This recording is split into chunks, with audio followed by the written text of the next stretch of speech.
अस्सलाम वालेकुम स्टूडेंट्स। उम्मीद है कि आप लोग खैरियत से होंगे। आज बेटे हम लोगों ने जो डिस्कस करना है टॉपिक वो है मसल टिश्यूज। ठीक है, कल ये टॉपिक मैंने बोर्ड के ऊपर डायग्राम्स जो हैं वो एटलीस्ट आप लोगों को समझाती थी कि इसके डायग्राम जो हैं वो किस तरह से ड्रॉ करनी है, और आज जो हम लोग इसकी डिटेल को देखेंगे। ठीक है, तो सबसे पहले हम बात करते हैं बेटे कि मसल टिश्यूज जो हैं, ठीक है, ये क्या होते हैं। तो muscle tissues consist of a bundle of long cells called muscle fibres. ठीक है, ये मसल फाइबर्स से बने होते हैं। मसल फाइबर एक सेल को कहा जा रहा है, और एक सेल चूंकि लॉन्ग सेल है उसका एक प्रॉपर बंडल होगा जिसको आप मसल टिश्यूज कह रहे हो। जैसे फॉर एग्जांपल अगर हम बात करें तो देखो बेटे जी, ये मेरे पास जो है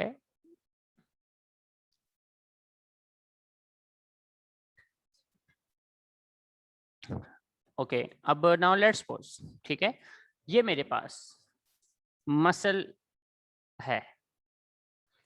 अब इस मसल के अंदर ना ये बेटे छोटे छोटे ना इसके बंडल्स बने होते हैं। ठीक है ना, there is a group of bundles. जैसे जब आप घर में कोई भी खाते हैं मीट, चाहे वो चिकन है या बीफ है या मटन है वट एवर, ठीक है, या फिश, ठीक है, आपने देखा होगा उसके छोटे छोटे जो है ना वो बेटे फाइबर्स बन जाते हैं, रेशे बन जाते हैं। ठीक है ना, अब ये जो बेटे आप देख रहे हो, ठीक है ना, ये एक प्रॉपर एक मसल काउंट होगा। हम इसको ना एक मसल काउंट करेंगे कि बेटे ये ना क्या है, एक मसल है। अब इस मसल के अंदर ये छोटे छोटे ग्रुप्स हैं। अब इसके अंदर जो है ना फर्दर हमें इसके अंदर जो है ना फर्दर बेटे छोटे छोटे और पॉइंट्स मिलेंगे। अब अगर हम इसको बाहर निकाल के देखें तो बेटे ये जो है ना ये एक मसल फाइबर कहलाएगा। ये एक लॉन्ग सेल होगा जिसको आप क्या बोलेंगे, मसल फाइबर, कि भाई ये मसल फाइबर है। ठीक है ना, ये जो आप देख रहे हो ये क्या है, एक मसल फाइबर है। ठीक है, तो इसे हम मसल फाइबर का नाम देंगे। तो बेटे याद रखिएगा कि muscle fibre it is called a long cell of muscle. ये मसल का एक लॉन्ग सेल एक यूनिट है और इसका एक बंडल बना होता है जिसे आप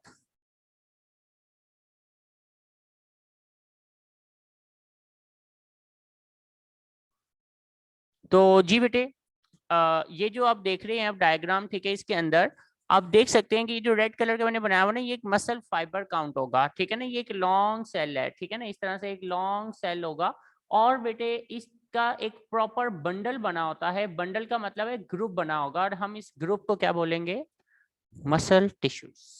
तो इसलिए उसने डेफिनेशन में आपसे कहा कि भाई muscle tissues consist of a bundle of long cells called muscle fibres. It is most abundant tissues in animal.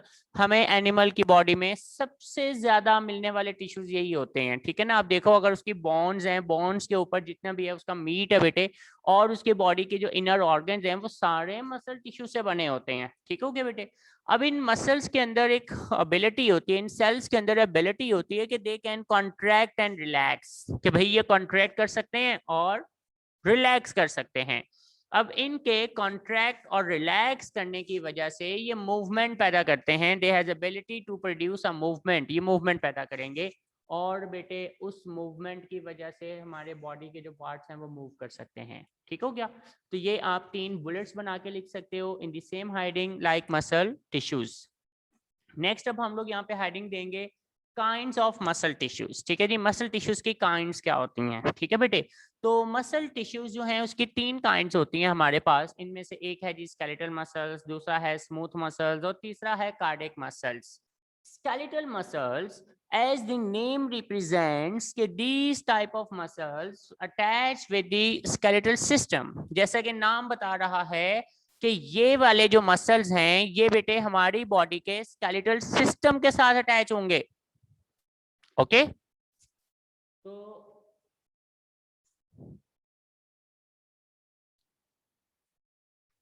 बेटे अब जो स्केलेटल मसल्स हैं, ठीक है, इनको अब हम पढ़ते हैं कि स्केलेटल मसल्स क्या होते हैं। तो देखें बेटे जी, स्केलेटल मसल्स जिन्हें हम स्ट्रेटेड मसल्स भी कहते हैं, ठीक है ना, इन्हें हम स्ट्रेटेड मसल्स क्यों कहते हैं, क्योंकि इन मसल्स के ऊपर ना हमें स्ट्रेशंस मिलती हैं। स्ट्रेशंस कहते हैं इनके ऊपर ना, ये लाइनिंग जो आप देख रहे हैं ना इन्हें हम स्ट्रेशंस कहते हैं। ठीक है, इस वजह से हम इन्हें स्ट्रेटेड मसल्स भी कह सकते हैं।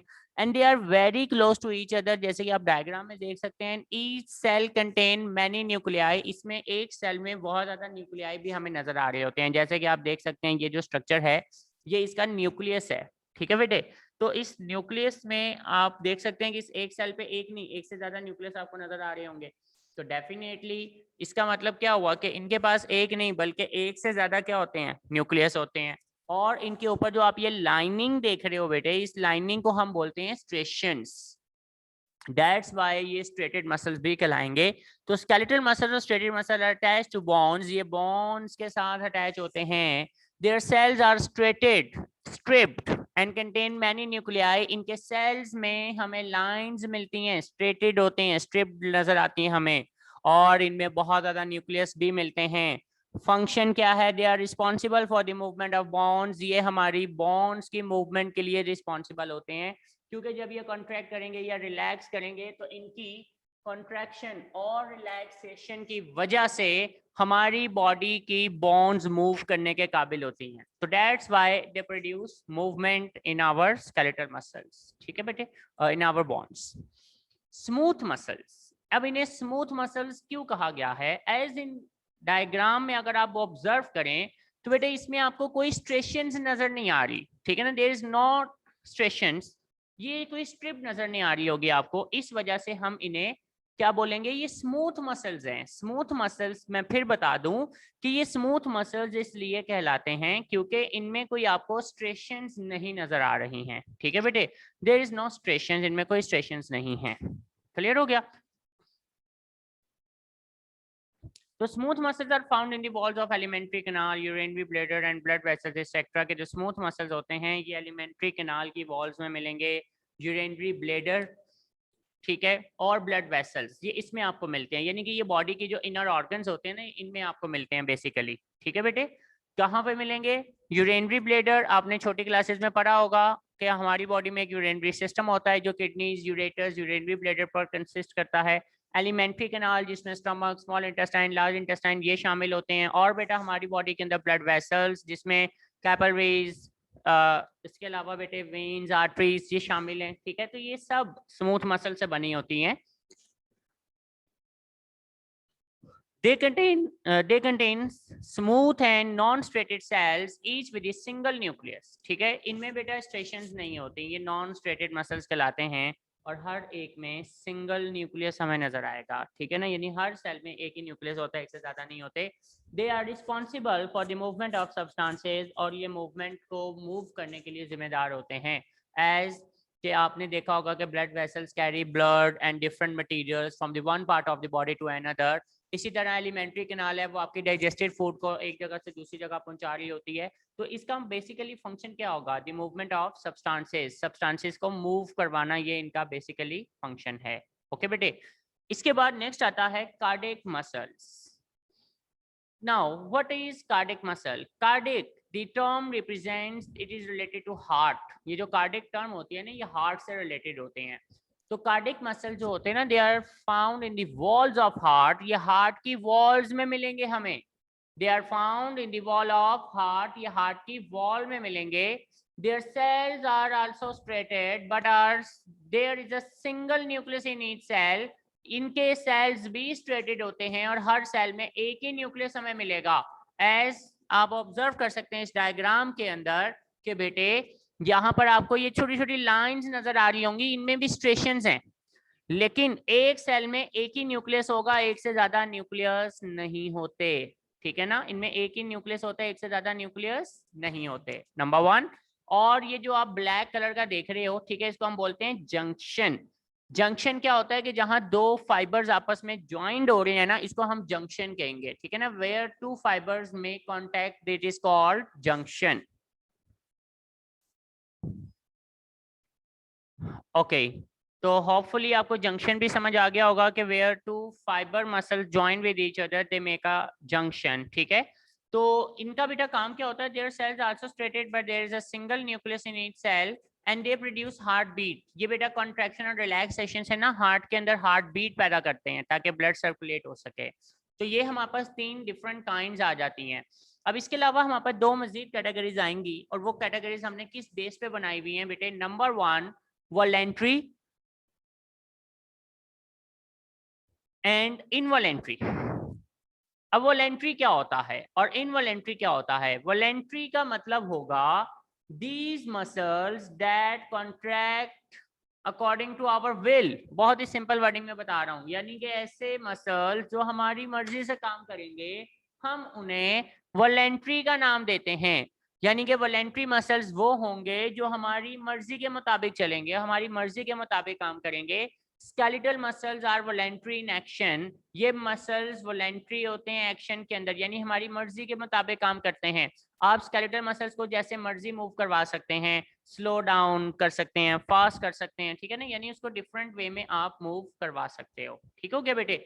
लेकिन अगर मैं बात करूं स्मूथ मसल्स और कार्डिक मसल्स, तो ये इनवॉलेंट्री होते हैं। What is meant by involuntary? Means कि इनकी मूवमेंट आपके कंट्रोल में नहीं होती। You can't control your heart beat. आप अपनी बॉडी में हार्ट बीट कंट्रोल नहीं कर सकते, आप किडनीज के फंक्शन को कंट्रोल नहीं कर सकते, आप डाइजेस्टिव सिस्टम के जो मसल्स काम कर रहे हैं आप उनकी वर्किंग को कंट्रोल नहीं कर सकते हैं, वो ऑटोमेटिकली वर्किंग कर रहे होते हैं। मींस कि उनकी कॉन्ट्रैक्शन एंड रिलैक्सेशन जो है वो आपकी मर्जी के मुताबिक नहीं होती, वो आपके कंट्रोल में नहीं है मसल्स। ऐसे मसल्स को हम बोलते हैं involuntary. Involuntary in action means their contraction is not under the control of our will, कि इनकी contraction हमारी मर्जी के मुताबिक नहीं होती। तो skeletal muscles are voluntary in action means that is there is a contraction is under the control of our will, कि इनकी contraction, इनकी relaxation हम अपनी मर्जी से कंट्रोल कर सकते हैं। ओके बेटे, तो there are two main types, और ये शॉर्ट क्वेश्चन में भी आ सकता है कि give a difference between the skeletal and give a difference between voluntary and involuntary muscles, कि भाई voluntary और involuntary muscles में difference करके दें। तो वॉलेंट्री और इनवॉलेंट्री मसल्स में हमने डिफरेंस बताना होगा, ठीक है। तो याद रखिएगा कि वॉलेंट्री और इनवॉलेंट्री जो मसल्स होते हैं इनमें डिफरेंस में आपने सिंपल ये पूरा पॉइंट जो हाईलाइट हुआ है या वॉलेंट्री में लिख देंगे, और ये जो है वो आप इनवॉलेंट्री में लिख देंगे। ठीक हो गया बेटे? लॉन्ग में आता है क्वेश्चन तो ये बहुत ही इजी क्वेश्चन है बेटे, ये आपने सेम हेडिंग में लिखना है। यहाँ पर मैंने आपको हेडिंग्स बनवाई थी, काइंड्स ऑफ मसल टिश्यूज या टाइप्स ऑफ मसल टिश्यूज, और इसके बाद फिर हमने यहाँ पर 3 टाइप्स बनानी है। चाहे तो आप उनके भी बुलेट्स बना के लिख सकते हो, जैसे for example skeletal and striated muscles are attached to bones, first bullet. Second bullet आप ये बना सकते हो, थर्ड बुलेट आपकी ये बन जाएगी। ठीक है, आप बुलेट्स की फॉर्म में भी लिख सकते हैं, आप उसको एज इट इज 2 लाइंस या पैराग्राफ की फॉर्म में भी लिख सकते हैं। Now it is depend upon you, ये आप पे डिपेंड करेगा। ओके बेटे,